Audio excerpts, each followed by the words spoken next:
Okay, let's roll right into our post race for today's winning team of the third annual Quaker State 400, presented by Advance Auto Parts here at Kentucky Speedway. And our race winner is Matt Kenseth.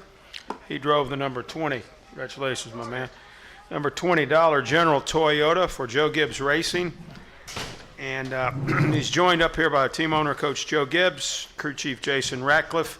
This is Matt's 28th win in the NASCAR Sprint Cup Series, his 4th win in 2013.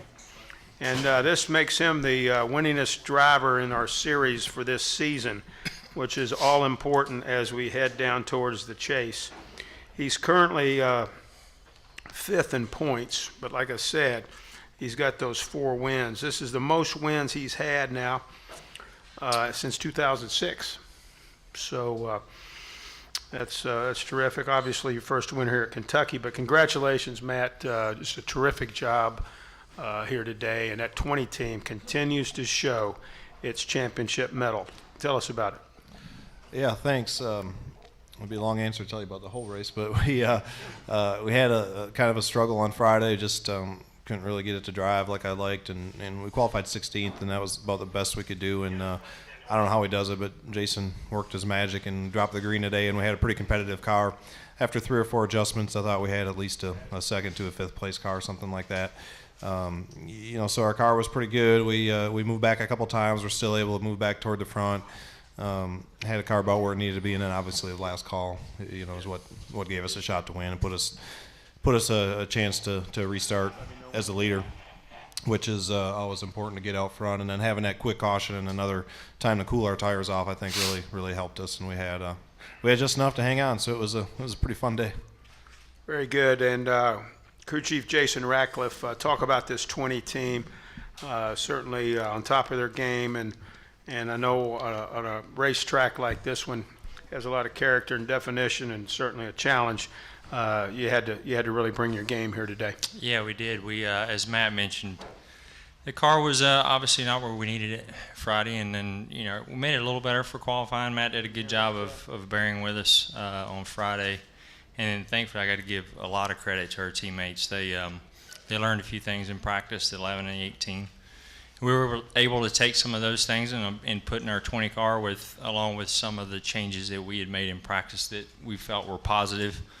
And everybody just kept plugging at it, working hard, and obviously Matt went out there today and did what he does best and drove the wheels off the thing. And we talked about after the 3rd victory that we could get aggressive. We could be aggressive on our calls, which we've been aggressive on our calls all year. But today was a perfect opportunity to take advantage of that, and we did. And Matt hung on and drove his heart out and brought us home with a victory. That Jason. And Coach Joe Gibbs, certainly this 20 team playing like a champion, and just talk about that. Well, I got to the racetrack, and normally I go see the drivers, and I talked to Kyle and I talked to Denny, and they both felt like they were pretty good. I got to Matt, and he goes, I don't know, man. We struggled. So I kind of go into it, my thought process is, hey, may have a tough time here with the 20, and to see Jason, all the guys worked hard, kind of getting a game plan together. I thought it was a great day for us. Jason made a great call. Our pit crew, as everybody knows, it's a total team sport. Kyle and Denny, those 2 cars, the 11, 18, chipping in, and that's the reason why you have teammates like that. And I know Matt appreciates them, and it wound up being a great day for us. Lord bless us with a great day. We love coming to Kentucky. I felt bad last night. So many, that was going to be a great crowd, I think, last night. And still, a lot of people came back today. We appreciate it. We love coming to Kentucky. We love racing here. And I think all of our drivers really, really enjoy the racetrack and love it. And I love coming to this part of the country. It's a great part of the sporting world. Thank you very much, Coach. We'll take questions now for our winning team. And let's go first with Jeff Gluck. Raise your hand, Jeff. We'll get you the wireless, and then we'll go to Bob Pockris. Jeff Gluck, USA Today. Before, it looked like Jimmie was going to kick your butt, and he ended up spinning out. And everybody at that time was thinking, oh, Jimmie's going to run away with it. Now that you've won at another mile-and-a-half track, it's like, well, geez, maybe Matt's a championship contender too. I mean, with 3 mile-and-a-half victories under your belt, and there's 5 of those tracks in the chase, is it going to be a you versus Jimmie type thing? Do you see that developing at all? Well, I mean, we've got a lot of racing to do, before we get to the chase. First of all, I think we always, strive to improve. You said it in the start of your interview. I mean, the 48 was a class of the field all day. So we know we got to continue to get better. We're really, really good, but you always got to, continue to get better. So, hopefully we'll be running how we're running, or we even get better and going into the chase, and hopefully we can, give them a run for our money. That's what the plan is. Let's go to Bob Pockris.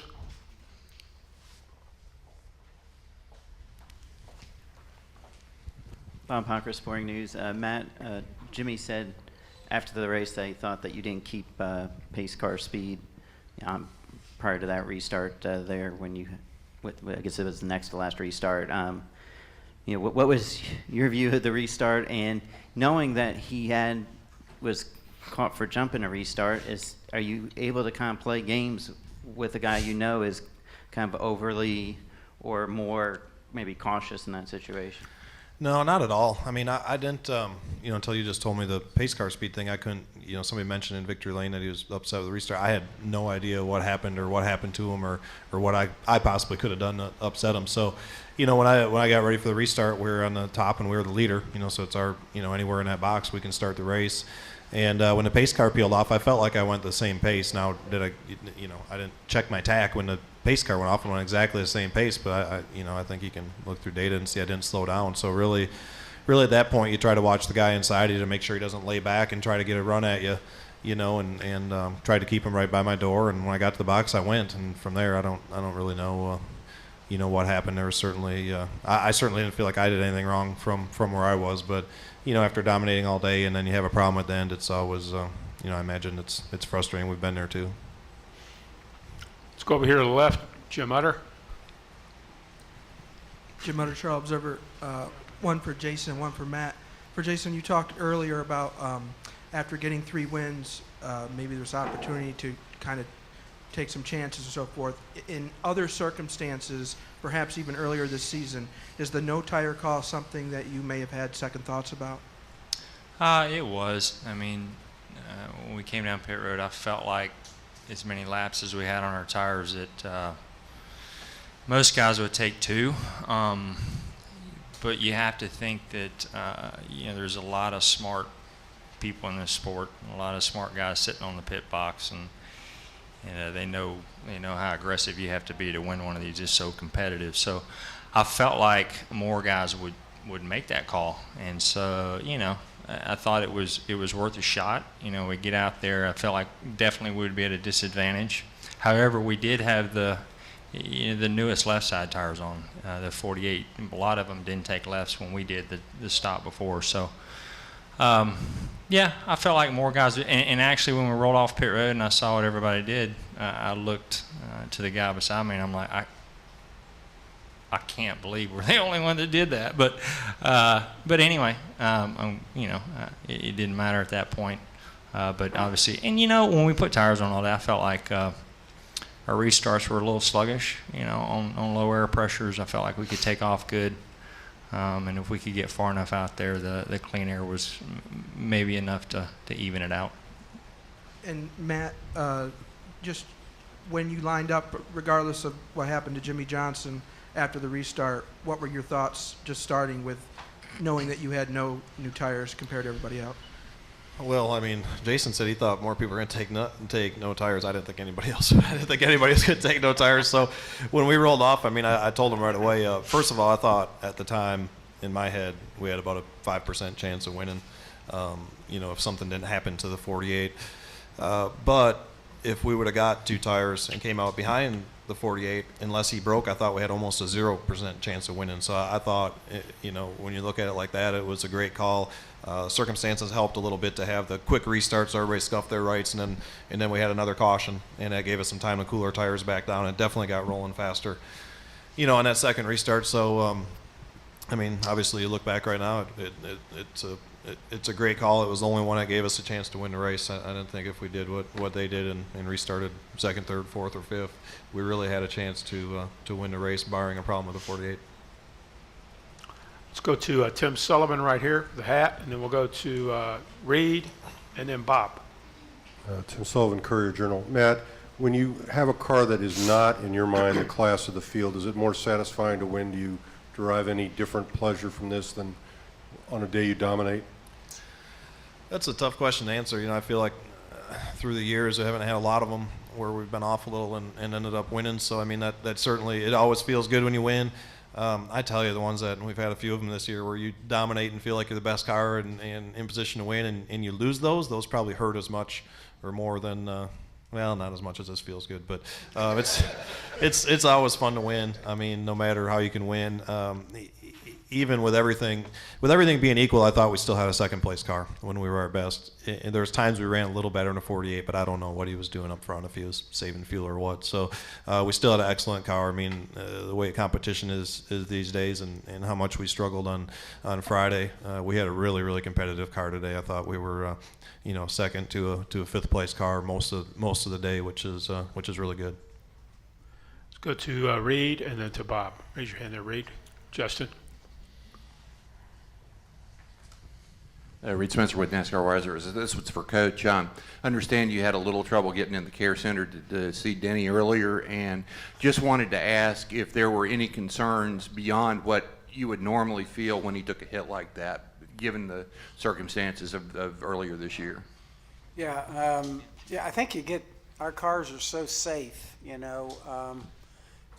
to show you, in 22 years, we've only had one person miss a race, and that was Denny when he had the problem earlier this year. So, be quite truthful, I didn't see it, so I was just going back, and I didn't realize he hit that hard.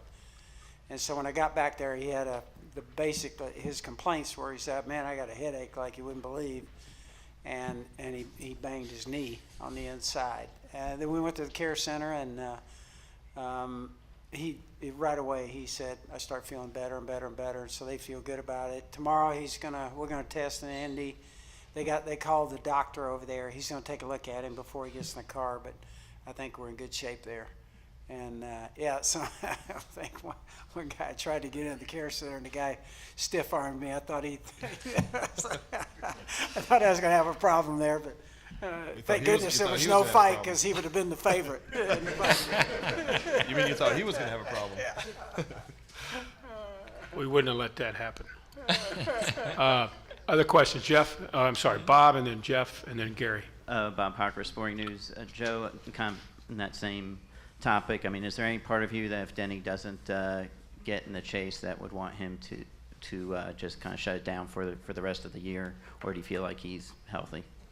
No, I think, that would always be up to Denny if there was some reason, but I think Denny, he's had the one back issue. He's kind of had that for a long time. And I think he's kind of used to dealing with that. He said today, "My back feels fine." And so I don't see any reason. I think Denny wants to stay after it. I think we got a chance to get some wins for FedEx.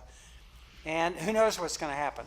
Who knows? We could get hot. I know he'll be the favorite at several of these racetracks that we got down the stretch over these next 9 weeks, and who knows, maybe a miracle in there. And I think you can't have a great comeback unless you're behind. So we'll just go after it and do the best we can. I think Denny feels that way too. I think he was fired up for a day.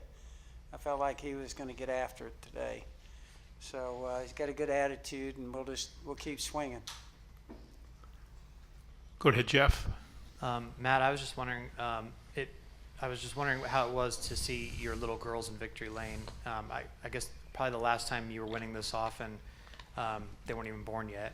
And here they are in victory lane. You're getting to share all these moments with them, and they're old enough to maybe appreciate that. What's that like for you, and to see them, the joy on their face, or whatever it may be?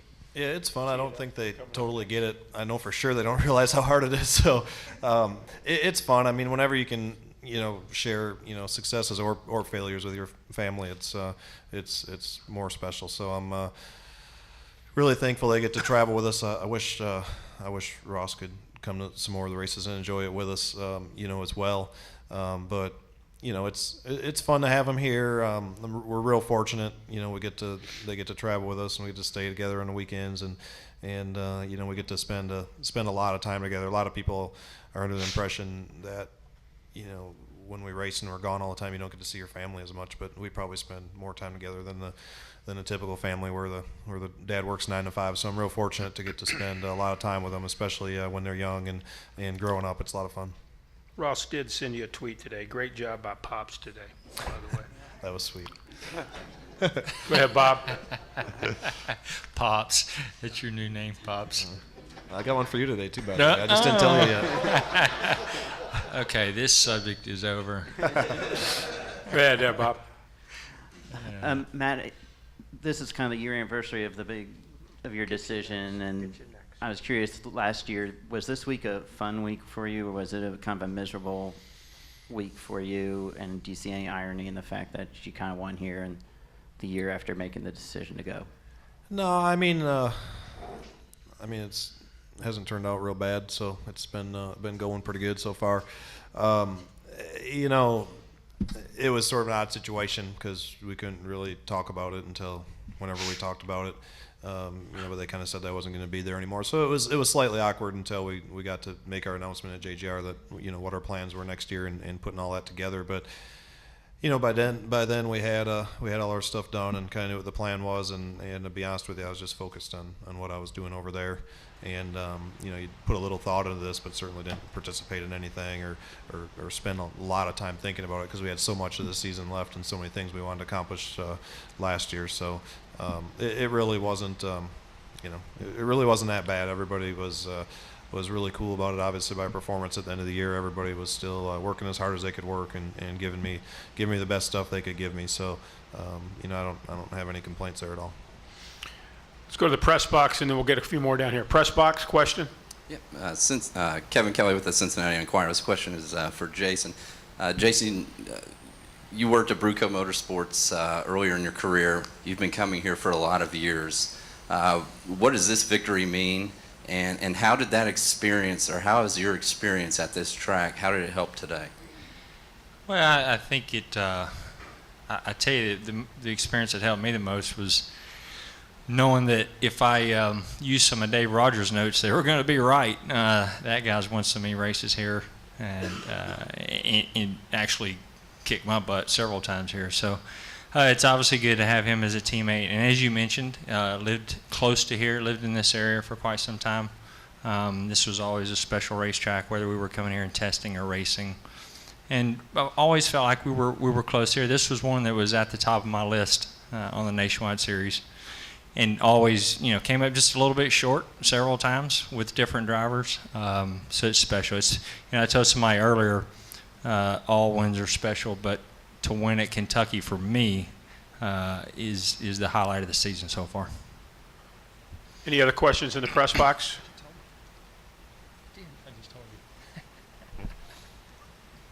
Take that as a no. Let's go over here to Gary Graves, and then we'll go to Chase, and then Jim. Gary Graves, Associated Press. For Matt, you've had good runs here before. Today, at what point did you start to feel like the car's starting to get better? I mean, based on your experience here, did you feel like it's just a matter of time before the car really starts to adjust, you adjust, even running during the day, and that you can make a run at it? I mean, I've only raced here twice. I don't know that any of the experience really helps me a lot. I thought our first run, we were all right, and I guess probably after the second run, we were able to move forward pretty good. I believe it was the second run anyway. I felt pretty good about what we had. I thought we needed to get it better, but there was times where our balance was pretty good. There probably wasn't a lot that Jason could fix on pit road, but we made some good adjustments, and the track position getting better also obviously helps the car. So. I don't know, probably them couple long runs. That one time we got toward the back and had a couple good restarts and got back to fourth. I think when we restarted 12th or something like that, I knew we were pretty good. I didn't know if we were going to be as good as Jimmie, but I knew we were probably good enough to at least run second with all things and being equal. Go to Chase, and then over here to Jim. Chase Wilhelm, PRN. Given the racing that we saw today, do you think NASCAR should consider moving this race from Saturday night to Sunday? No. For any of you guys? Yeah. You mean because track conditions are different or something? Yeah. Oh, I don't know. I mean, that's the funny thing is, so we get done with the race today. I have no idea what our car would have drove like last night, if it would have been much different or not. So I don't really have enough time here. The race today was really enjoyable. It was really slick, bumpy. It was a little slower than it'd be at night, and in my mind that creates more passing and more side-by-side racing and more options for different lanes you could run. So I enjoyed it, obviously, being during the day. Go ahead, Jim, over here to the left. Jim Utter, Show Observer. That was kind of partially my question. I wanted to ask you, Jason, looking back, if you had to take a guess, is what transpired today vastly different than what we would probably have seen last night? I'm with Matt. It's hard to say. You look back at Cup cars that only run here a couple of years, so you look back at your notes and you think, well, when the track does cool off, it tends to free up a little bit. Your car starts, the track gains grip.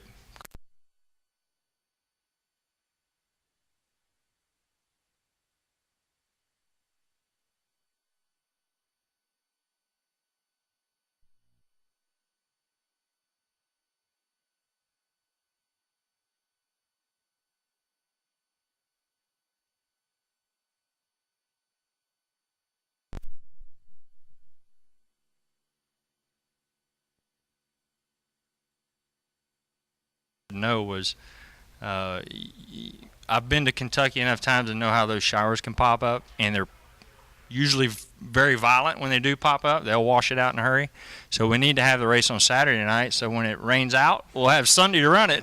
But no, I don't know that, as the track rubbered up today, it started to free up a little bit. I was thinking it was a night thing. Maybe it's not. Maybe it's just the rubber gets down on the racetrack and starts freeing up. Matt's saying we're running out of time here. So No. pick it up. He didn't get my joke. Oh. Oh, yeah, okay. Yeah, definitely the track was going to free up about 9:15. We know that. And, all right, look at there. There you go. Yeah, God thought that was funny, too. You turned the microphones back on. Yeah, I mean, again, we have notes as far as what the track's going to do at night, and then we have a few notes on what it's going to do when it's green during the day, no rubber on it. But I'm with Matt. I don't know that we would have seen much of, as far as how the track changed. I don't know that it would have been much different last night. Front row, go ahead. Brian Davis for Matt. You mentioned your opening statement about need to improve in. What areas need to improve in? Well, I guess what I mean by that is you always have to improve, and I feel like they do a great job of doing that at JGR. So just in general, I mean, from the start of the year all the way to the last race, I think you always have to improve, and you see the guys that win races on a regular basis are always doing that. So really no area in particular. I think you're always working to try to get the cars better, try to get the engines better. I mean, you're always trying to get it better no matter how you're running. And I guess that was more toward speaking of the chase and what happens 2 months from now or 3 months, whenever it starts. A lot of things can change between now and then. You look at the 48, for instance, and really all the Hendrick cars, but especially the 48. About a month ago or so, 5 races ago, something like that. They obviously hit on something, and they went from being a really strong car to a top 5 contender every week to being dominant. I think they've been dominant every week since Pocono, it seems like. So just that. I mean, you just got to keep working all the time and keep looking at it, keep trying to get better. Just because you're great today doesn't mean you're going to be great a month from now. You're always trying to improve. Any other questions? Well, gentlemen, congratulations on a great win here today at Kentucky Speedway. We'll see you at Daytona.